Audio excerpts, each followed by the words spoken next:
warahmatullahi wabarakatuh. Selamat datang, selamat berjumpa kembali pada perkuliahan metodologi penelitian pendidikan. Saat ini kita akan belajar terkait dengan skala pengukuran dan instrumen penelitian. Nah, sebelumnya kalian bisa membaca ya dari Quran surat An-Nur ayat 35 itu, bahwa di dalamnya itu terdapat perumpamaan. Ya, sebuah perumpamaan. Di situ juga sudah lengkap diberikan data-data. Nah, itu gambaran bahwa ketika kita melakukan metodologi penelitian yang baik akan memperoleh data-data yang baik pula.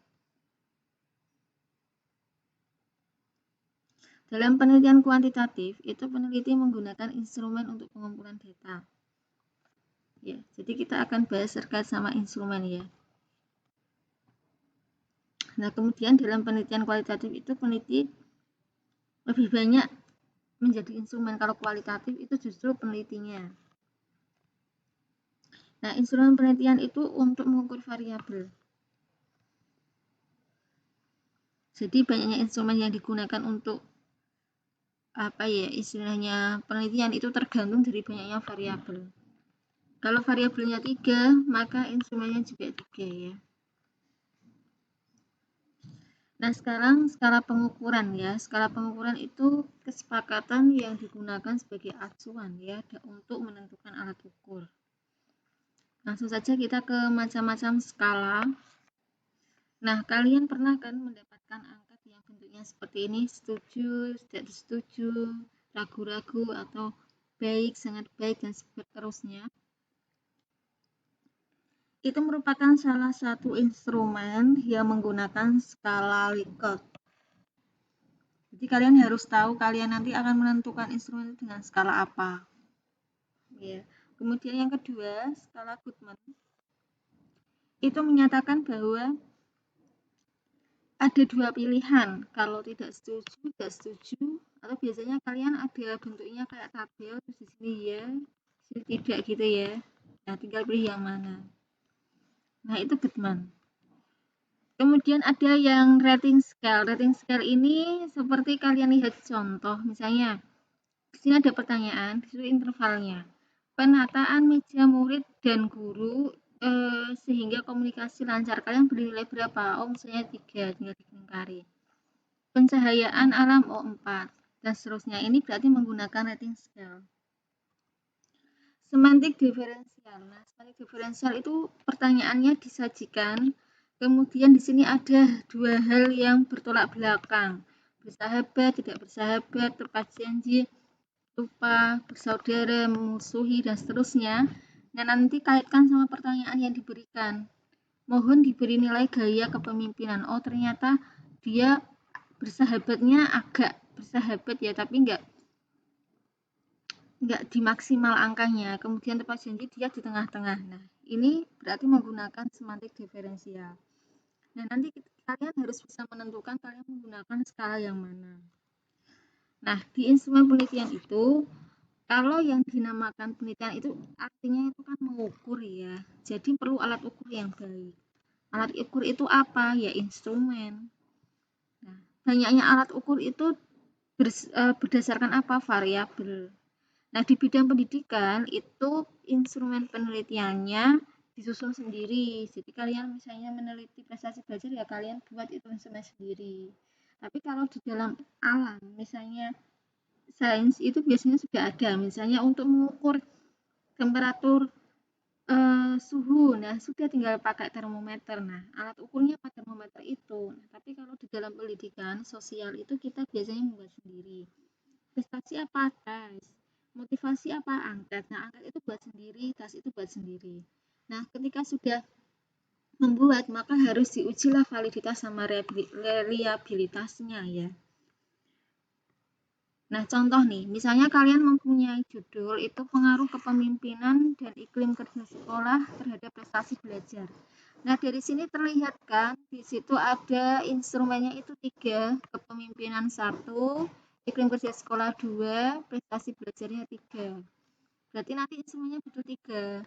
Instrumen dengan kepemimpinan dengan apa? Dengan observasi, mengukur iklim dengan apa? Dengan angket. Prestasi dengan apa? Dengan tes, dan seterusnya ya. Nah, cara menyusun instrumen, pertama itu kalian harus menentukan dulu variabelnya apa. Kemudian jenis instrumennya apa? Misalnya ini variabelnya adalah prestasi. Ini berarti di sini tes. Kisi-kisinya, nah ini dibuat kisi-kisi. Kisi-kisi itu berdasarkan apa? Indikator. Indikatornya di bab 2 ya. Terus dibuatlah item pertanyaannya. Misalnya pertanyaan nomor 1, berapa hasil dari, nah kayak gitu ya. Baru diuji coba. Ini kalau untuk latihan di metodologi kalian cukup menyusun tapi tidak perlu melakukan ya. Maksudnya gini, instrumennya nggak perlu dibuat, tapi kalian menentukan itu instrumennya apa kayak gitu, tapi nggak usah membuat angket itu. Nah, ini tadi ya sudah disampaikan ya. Jadi kalau ini situasi kepemimpinan, iklim, sama gaya. Nah, berarti ini 3, gaya, situasi, iklim. Itu harus kalian tahu. Nah, di validitas reliabilitas itu instrumen yang baik itu kalau dia valid sama reliable. Valid itu dibagi 2, validitas internal sama eksternal. Kemudian di sini kalau validitas eksternal itu ada internal ada konstruk ya, validitas konstruk sama konten. Kalau konstruk itu bagaimana menyusunnya, kalau konten itu bagaimana isinya. Ya, baru diuji cobakan ke siapa? Ke uji coba ahli, berarti dicoba ke dosen atau ke guru. Yang ini juga kalau konten validasi juga bisa dengan dibandingkan ya, boleh ke ahli juga, boleh ke guru atau ke siswa. Kalau eksternal itu berarti kita justru mengukurnya itu dengan sampel yang lain, kayak gitu ya. Kemudian kalau yang reliable itu kan dia harus memenuhi yang namanya stabilitas ya. Ada yang namanya tes retest. Kemudian harus ekuivalen. Itu sama. Kemudian bisa juga gabungan dari tes retest sama ekuivalen. Kemudian ada internal konsistensi. Nah, ini mungkin kita tidak perlu mendalam terkait sama validasi reliabilitas ya. Biasanya akan disampaikan pada saat statistika penelitian pendidikan kalau untuk analisisnya. Tapi di sini hanya sekedar teori. Kalian nanti bisa baca lebih lengkap dalam buku ya.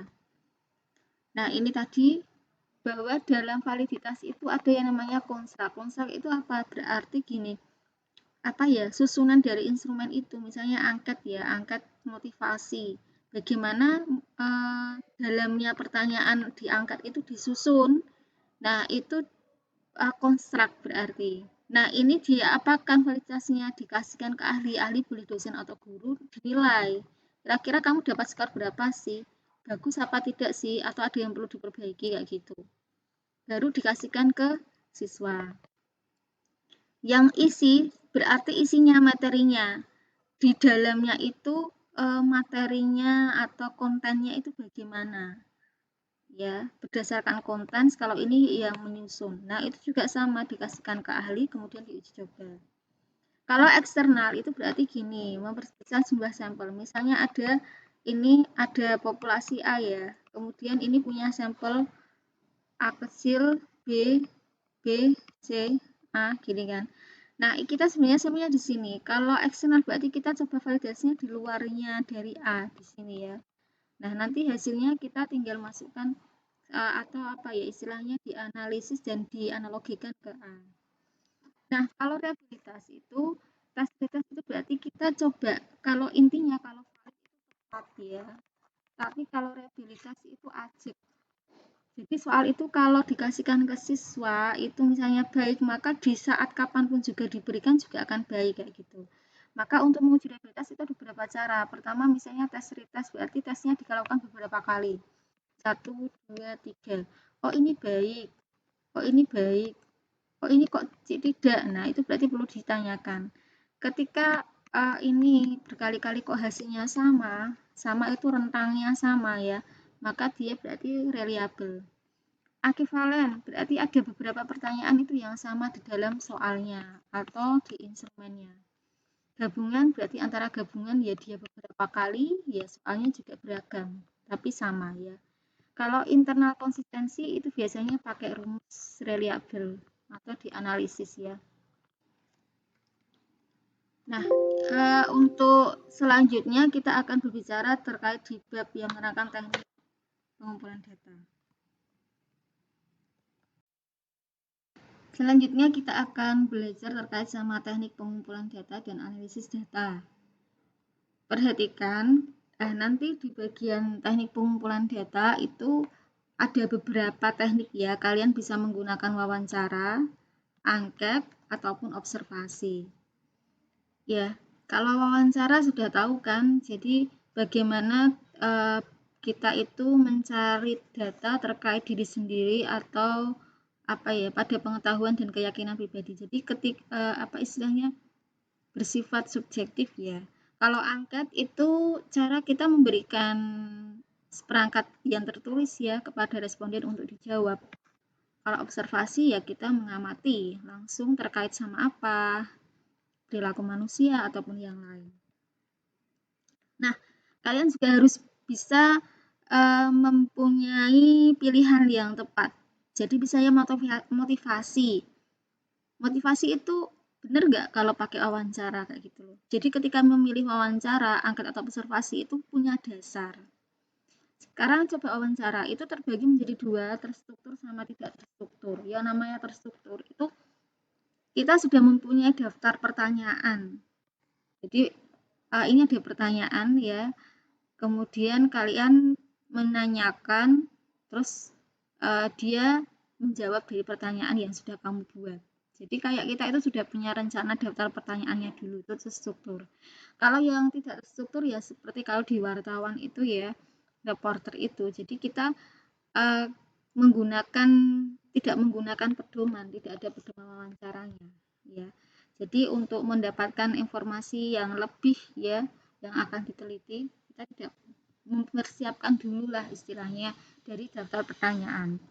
Kemudian kalau angket sudah jelas ya, jadi kayak lembar angket yang dikasihkan ke responden. Nah, prinsip-prinsipnya ada beberapa yang penting. Pertama, di penulisannya. Perhatikan, kalau penulisan berarti isi sama tujuannya jelas. Kalau itu tentang motivasi, ya berarti jangan sampai menyangkut sama minat atau variabel yang lain. Bahasa yang digunakan juga harus sesuai ya, sopan.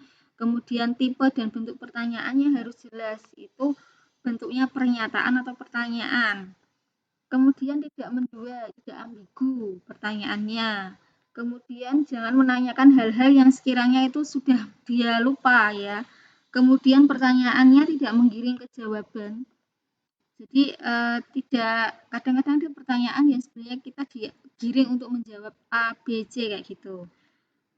Panjang pertanyaannya jangan terlalu panjang, nanti juga membuat responden itu bingung ya. Dan urutan pertanyaan ini juga disesuaikan. Nah, ini terkait sama kisi-kisi. Nah, di dalam prinsip pengukurannya, nah itu berarti kalian menggunakan skala apa istilahnya yang mau digunakan ya. Nah, kemudian di dalam prinsip pengukuran itu diharapkan ya, responden itu kan memang sebagai apa ya istilahnya sumber data ya yang digunakan untuk mengisi instrumen yang kalian buat. Maka harusnya instrumen yang dibuat itu mempunyai prinsip valid dan variabel. Jadi biasanya angket itu sebelum dilaksanakan diberikan itu diujilah yang namanya validitas dan reliabilitasnya.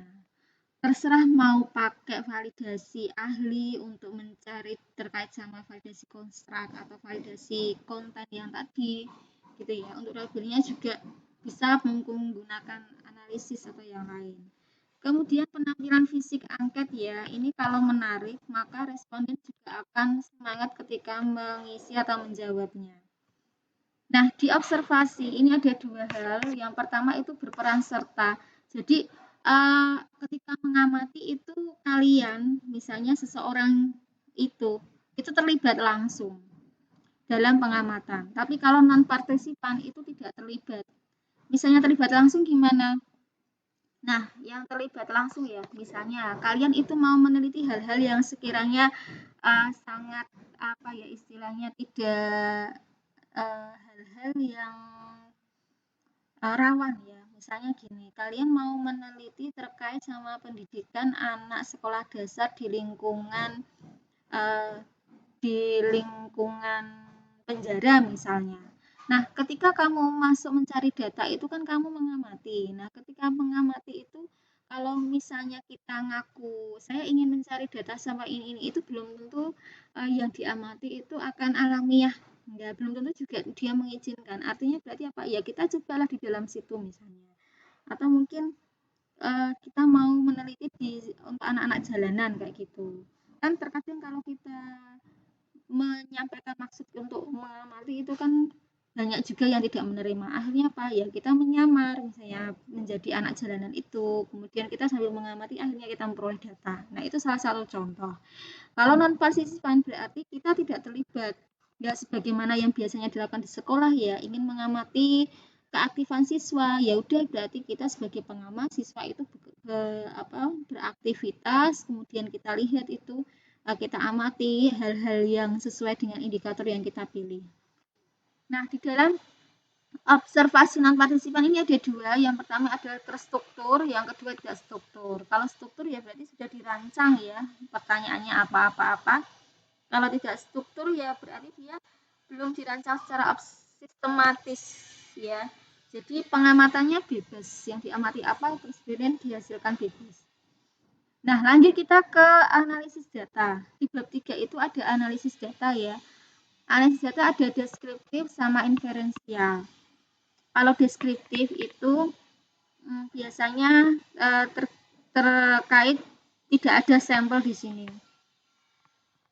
Tapi kalau inferensial dia punya sampel sama populasi ya. Nah, kalau statistik deskriptif misalnya dia hanya mencari rata-rata, kemudian median, kemudian modus. Tapi kalau statistik inferensial itu di situ ada sampel sama populasi. Pembaginya ada dua, parametris dan non parametris. Kalau parametris itu ketika datanya normal ya, normal. Tapi kalau non parametris itu tidak normal. Maka untuk mencari normal sama tidak itu perlu yang namanya uji normalitas. Ya, ini sebenarnya materinya di statistik penelitian. Lanjut di analisis data. Nah, ini ya kayaknya sudah disampaikan tadi, saya langsung aja ke sini ya. Misalnya judul kalian itu gini, pengaruh kecerdasan emosional terhadap kecerdasan yang memperoleh pekerjaan. Nah, ini kan X-nya sudah ketemu. Rumusan masalahnya bisanya apakah atau adakah pengaruh. Nah, di sini misalnya gitu ya. Maka kita bisa mencarinya dengan analisis data apa? Kalau pengaruh berarti pakai uji regresi. Karena di sini X sama Y-nya jelas ya. Gitu. Nah, di sini ada beberapa analisis. Yang pertama uji normalitas. Itu wajib ada di setiap penelitian eksperimen karena untuk menguji normalitas data itu normal atau tidak. Jadi nanti kalian mencantumkan ini.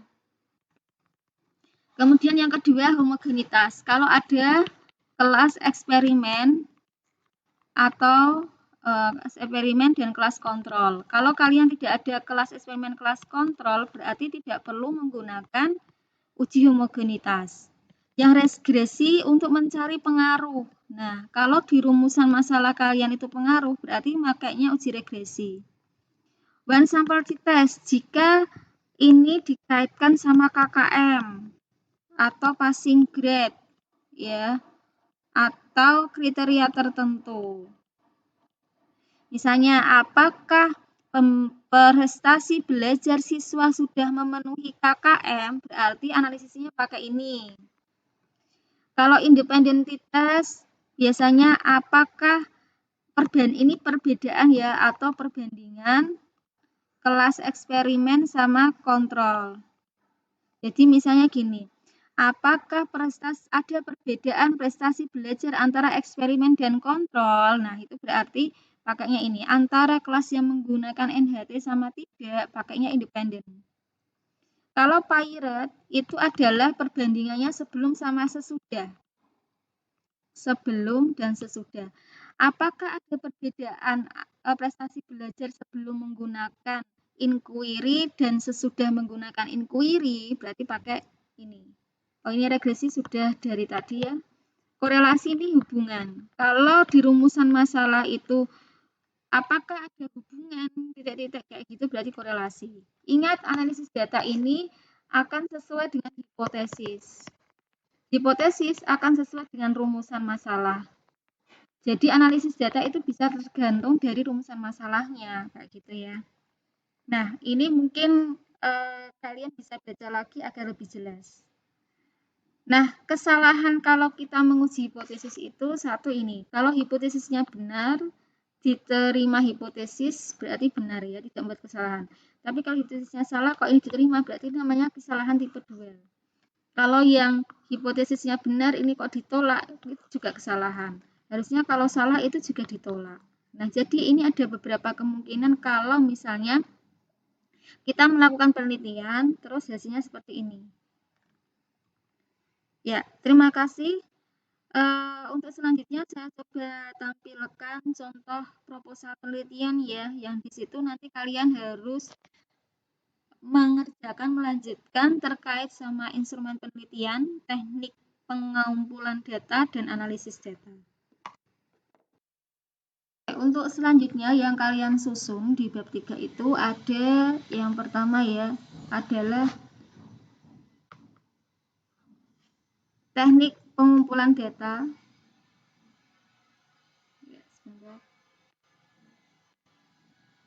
Ya, ini ya di pengumpulan data.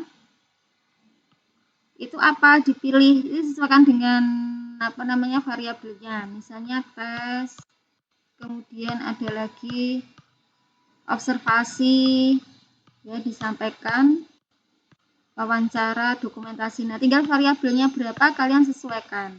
Instrumen berarti kalau tes berarti soal tes kayak gitu. Kemudian kisi-kisinya tidak perlu, tidak apa-apa. Lembar observasi berarti sini observasi sikap mandiri. Jadi harus jelas ya. Nah, kemudian wawancara sana berarti ada pedoman wawancaranya. Instrumen itu barangnya, kalau tekniknya itu tadi tes dan non-tes, tinggal non-tesnya apa ditentukan. Setelah membuat instrumen sama teknik pengumpulan data, kalian masuk ke teknik analisis data. Di teknik analisis data ini langsung saja ya, kalian tidak perlu ini. Ini tidak perlu. Ini tidak perlu ya. Tidak perlu. Maka kita langsung ke analisis datanya. Yang kalian pakai apa? Tadi memilih. Ya, yang pertama berarti ada uji normalitas. Nah, ini. Setiap eksperimen tuh harus ada uji normalitasnya. Nah, nanti dalamnya kayak gimana? Silakan kamu cari referensi atau contoh. Kemudian yang kedua, homogenitas. Itu kalau ada dua kelas. Kalau kelasnya hanya satu, berarti tidak perlu homogenitas. Nah, selanjutnya tinggal sesuaikan sama rumusan masalahnya. Kalau rumusan masalahnya untuk mencari, ini kan tadi kesamaan dua rata-rata. Ini berarti pakainya apa? One sample t-test atau apa. Nanti dalamnya tinggal dibuat saja. Ya, ini pokoknya kalian kerjakan sebisanya dulu, nanti akan lanjut di konsultasi. Nah, ini ya. Di sini kan dia mencarinya pakai regresi. Nah, pakainya regresi. Nah, ini ya. Nanti kalian langsung aja pakai regresi kayak gitu. Misalnya itu pengaruh. Nanti dalamnya silakan mencari referensi. Kemudian yang kedua ini dia pakainya uji T. Uji T tadi yang one sample t-test. Yang ini bukan one sample t-test tapi independent t-test karena ada eksperimen sama kontrol. Ya. Terus kalau sudah, silakan kalian menyusun yang namanya daftar pustaka. Nanti kalau ada hal-hal yang kurang jelas bisa ditanyakan di grup. Oke, sekian untuk penjelasan kali ini. Semoga bermanfaat. Akhirnya, wassalamualaikum warahmatullahi wabarakatuh.